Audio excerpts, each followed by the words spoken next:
I am not a politician. I am not with an organization that runs stuff. I'm just a guy, like most of you, who started looking at campaign finance stuff.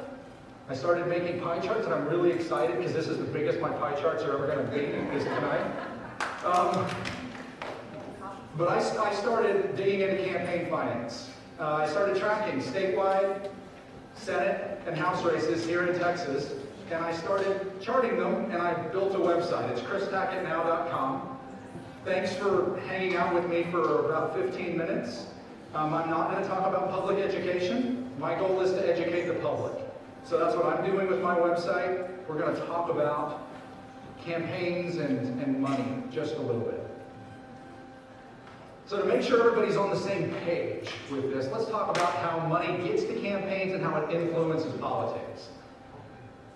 You got two ways money shows up directly, right? There's individual donors and there's political action committees. Corporations in Texas can't actually give to campaigns, not directly. They can create their own PACs, and then those people can give money to the PAC and find its way to a candidate. But those are the two primary levers. You've also got these groups that do these things called voter education. It's not for a candidate, it's for an issue. It's maybe speaking against a candidate, but because it's not actually for a candidate, it doesn't go on any campaign finance reports. If you've ever heard the term dark money, it's that stuff, okay? We'll touch on that a little more in just a little bit. One of the important things to really think about as you consider campaigns in Texas is we're one of, I think it's only 11 states that have no limits on what individuals and PACs can give to campaigns. So if I've got $1 million and I want to give it, I can give it. And there's nothing that stops me from doing that. So if you're looking for campaign finance information in Texas, the Texas Ethics Commission, they're kind of the keepers of all of this. They get all of the finance reports from the individual campaigns. Any PACs that are out there all have to file with the Texas Ethics Commission. You have to file regularly, right? There's a fixed schedule that goes into this. Everybody has to file at least twice a year, right? There's semi-annual reports. There's a January and a July report that everybody has to file. If you're involved in a campaign, right, I'm giving to a candidate, or I'm the candidate who's running, 30 days before the election, I've got to file. 8 days before the election, I have to file. These filing windows are the only time that you and I as the public gets to see who's giving money to a campaign and where that campaign's spending money. Right? So just a handful of times, just all this money pouring into campaigns. We get a couple of times a year, we get to see it. So, the Texas Ethics Commission, if you've ever been to this website, you will know it is not user-friendly. Okay? You really got to know what it is you're looking for, and even then, you're not really going to get it in a format you want. Right? Everything comes out as a PDF view of the filing itself, which can be 30, 40, 50, or more pages of just scanned pages. You can get what they call a CSV file, which is a spreadsheet. And I really like spreadsheets, but I'm kind of in the minority, right? But that's how those things come out. So if you actually, and I apologize for the resolution a little bit here, trust me, I'll walk you through it. If you find what you're looking for at the TEC site, you're going to get an overview of the specific filing you're looking for. Remember I said there's all these different windows when you file? Right, that's what you're going to get. It'll give you the total that was contributed, the total expenses, how much cash on hand the candidate has, and that's it, right? And then if you want the rest of it, there's a link here for the PDF of all the forms. There's a link here for the CSV file. And that's the spreadsheet, which, again, that's what I like.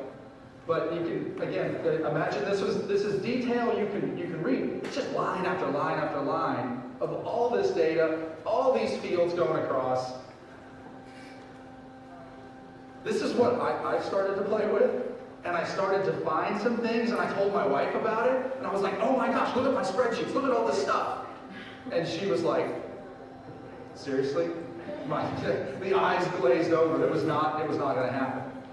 So I had to come up with a way to try and show my wife, show my kids, show my community what was happening. So I started making pie charts. Okay? That's kind of what I do. So I put together a website that has graphics that tries to roll up all that information from the Texas Ethics Commission to make it easy to look at, easy to know exactly what's happening.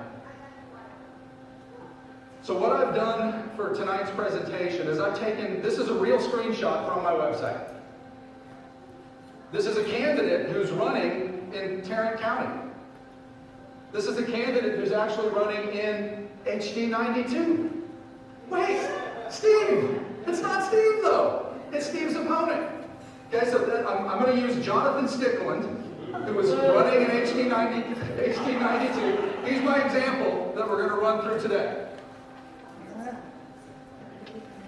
So let's talk about the different things I've got on my page that you, as an individual, can go find and look at and leverage. So Jonathan Stickland, from January 1st of 2017 through June 30th of 2018, right? So that's basically this election cycle, the last 18 months. He's taken in $428,000.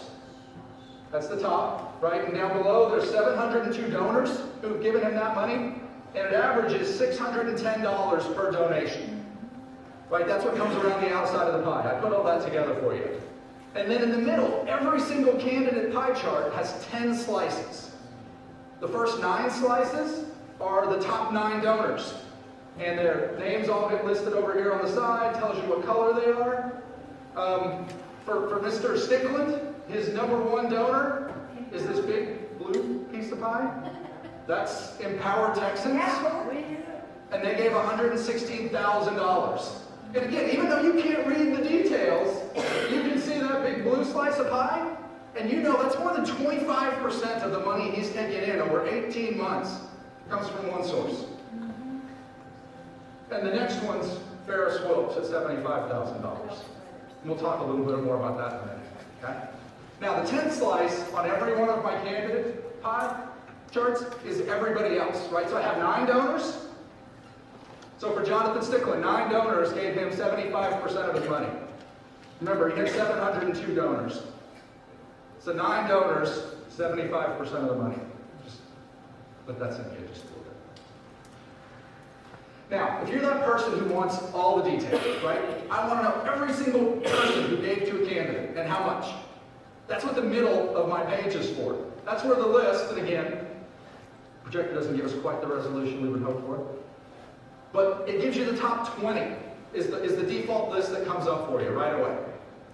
And if you want to see everybody else, the top 20, and it's sorted from the person who gave the most, so Empower Texans is at the top. All the way down to the 20th, and if you want to see the next set, there's a little arrow down here you push, and it gives you the next 20, and you can keep going until you see all 702 of Jonathan Stickland's donors. Nice and easy. Now the third thing that's on every one of my candidate charts is where the money's coming from. Because we know intuitively that whoever's giving money, right, individually is who's got the ear of the candidate.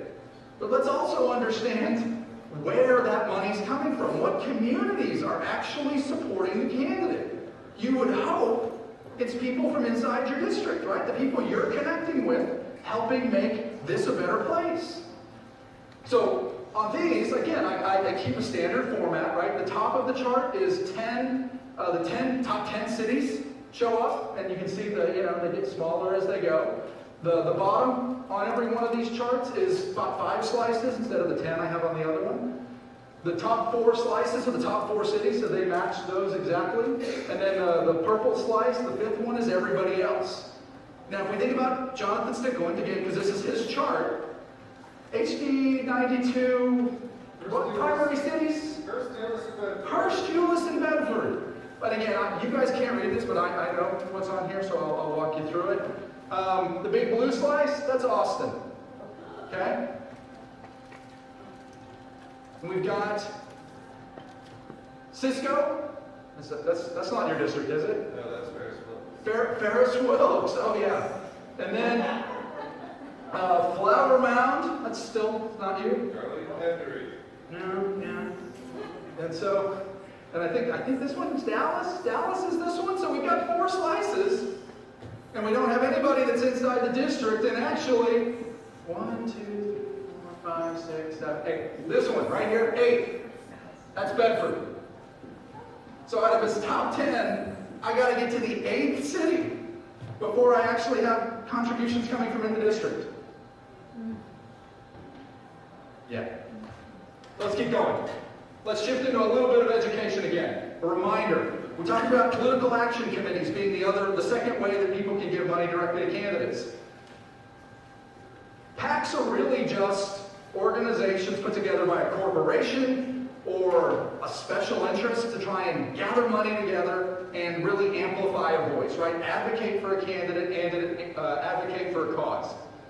In Texas, for the races that I'm looking at, there's 3 primary PAC types, right? There's what they call an S-PAC, which is specific for a single candidate, right? S for single, right? So when you see like a Texans for Dan Patrick or something like that, it's one that people are giving money, the candidate has it set up, and it's just for them, right? No, they're not giving anybody else. You've got G-PACs, which are general purpose PACs, which can give to anybody and anything they want to. Both S-PACs and G-PACs have to file on those standard schedules I talked about at the beginning, right? The semi-annual, 30 days, 8 days before. You also have groups that are what they call M-PACs, which are just really general PACs, but because of the way they're set up, they file monthly. So we actually get a look at their stuff every single month, right? They file it, we can see it. Usually it's lots of high volume PACs where you've got lots of people who work for them that are all given like, $20 out of their check every time. Right? That's what you normally see with the M-PACs. Now let's think about Jonathan Stickland again. PACs as they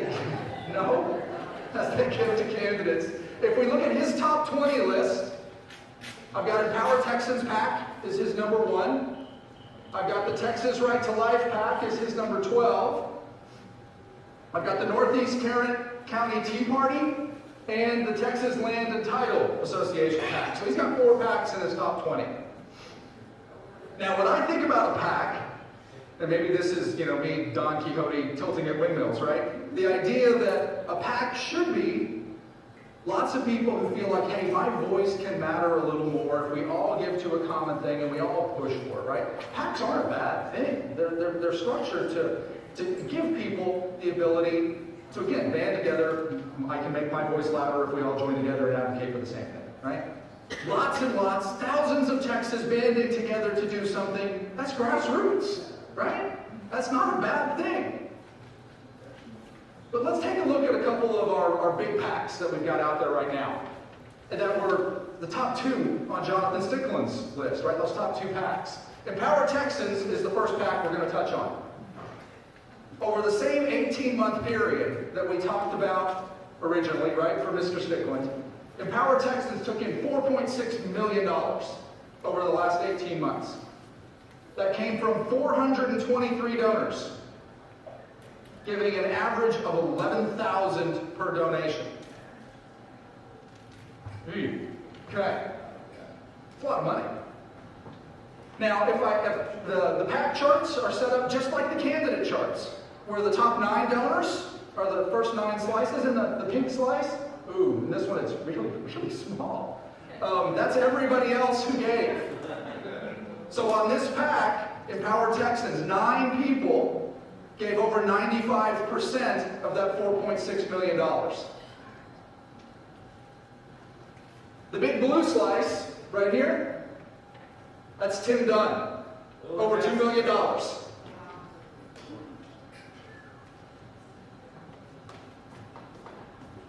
Next name, that's Ferris Wilks.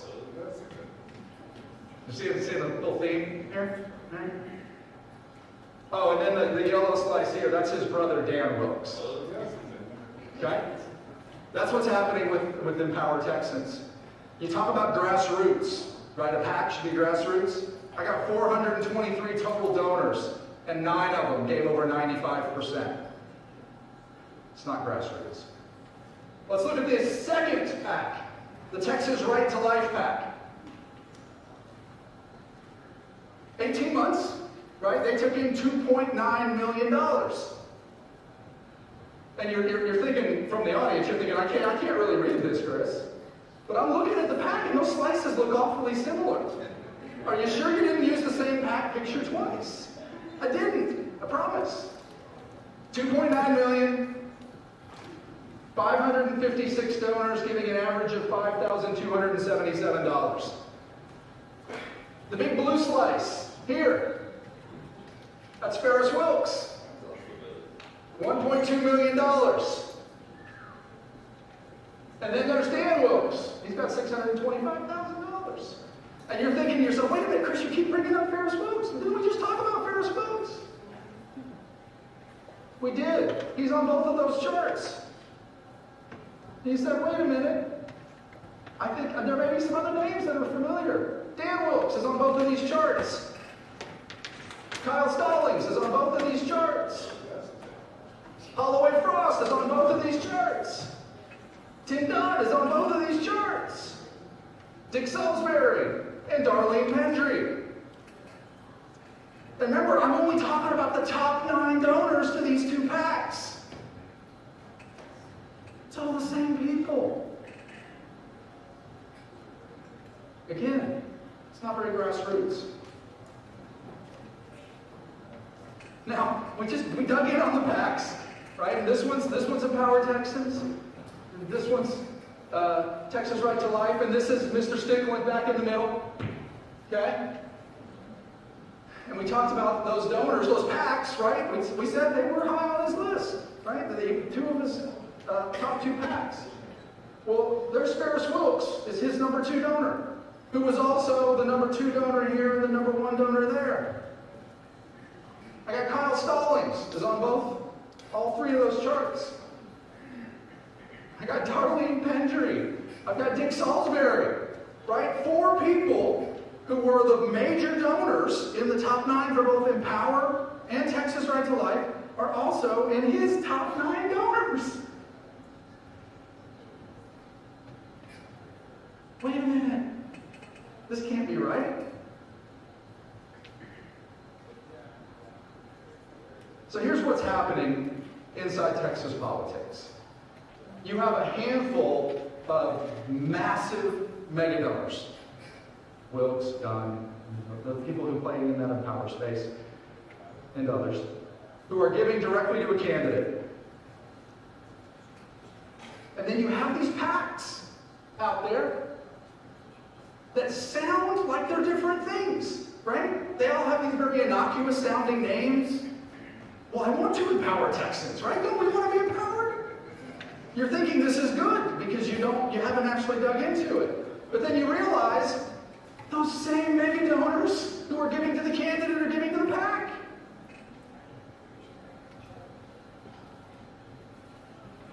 They're giving to it's all the same money, right? It's all coming from the same source.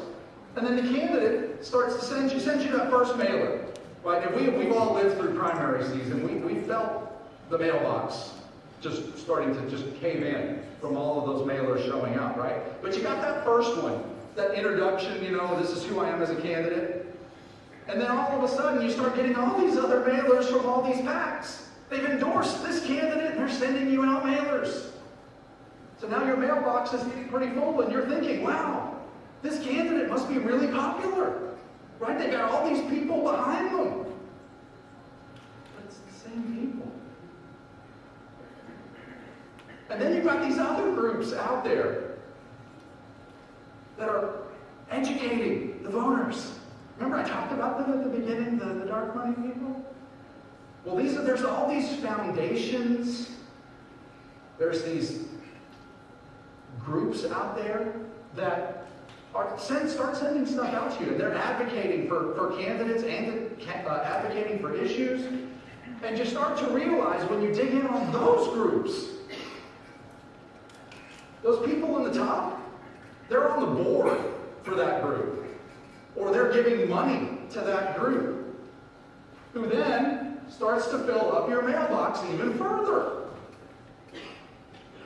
And again, it's all coming from the same place.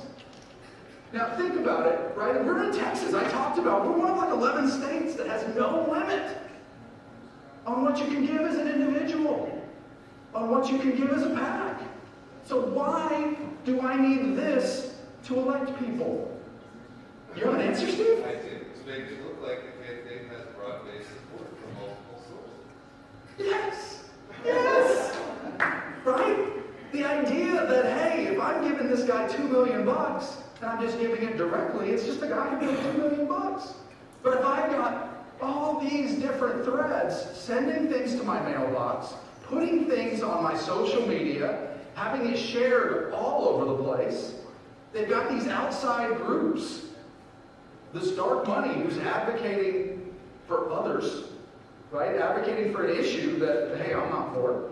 They're attacking me, but not for a candidate.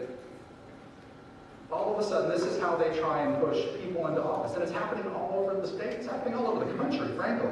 But in Texas, it's really bad right now. So what do we need?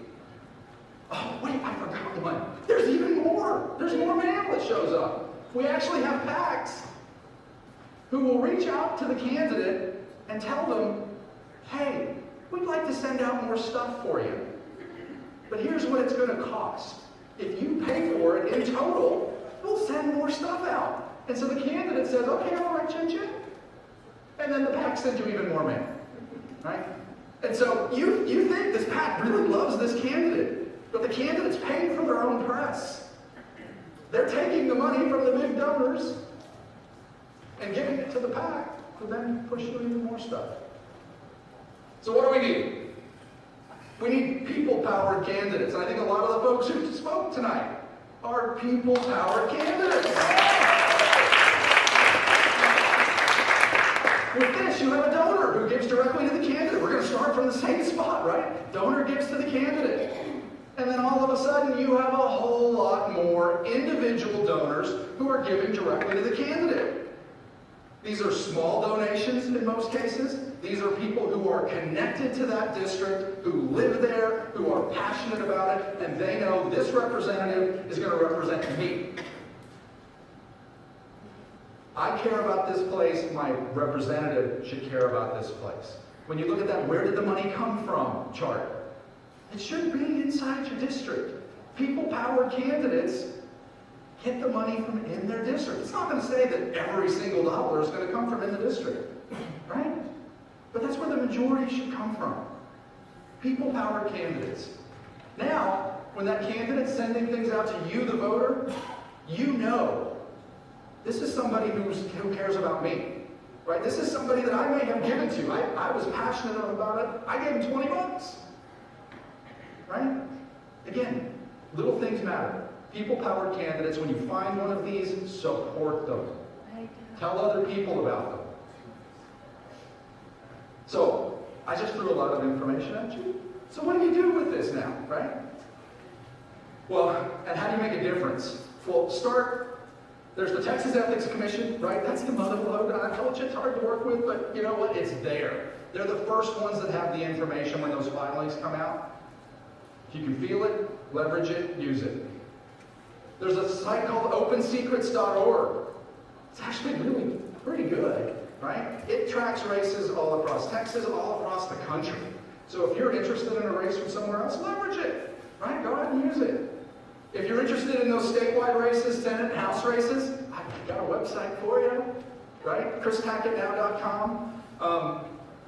All those pie charts, all the things, I put it all together for you and make it to where it's easy to screenshot, easy to share. This is a passion project for me, right? So use it, share it. Help somebody else's, light bulb turn off. Or turn on, sorry. Turn off. And that transitions. Leverage your networks, right? If you find something out, talk about it, right? You've got people out there, we're all connected on social media. When you find something out about a candidate that's good, that's bad, that, oh my gosh, I can't believe they took this much money, right? Take a screenshot, share it, talk about it. When you're in not social media spaces, right? I can't believe those hardly exist anymore, but they do. When you're in your social networks in person, and you hear somebody talking about something that may not be quite right, Tell them about it. Point them to someplace where they can get more information. And then the last thing and the most important thing is vote, right? Leverage that vote in every single election you have an opportunity on. Get educated and then go vote, whether it's a local race, a statewide race, or a federal race. Your vote matters. Don't let anybody tell you it doesn't.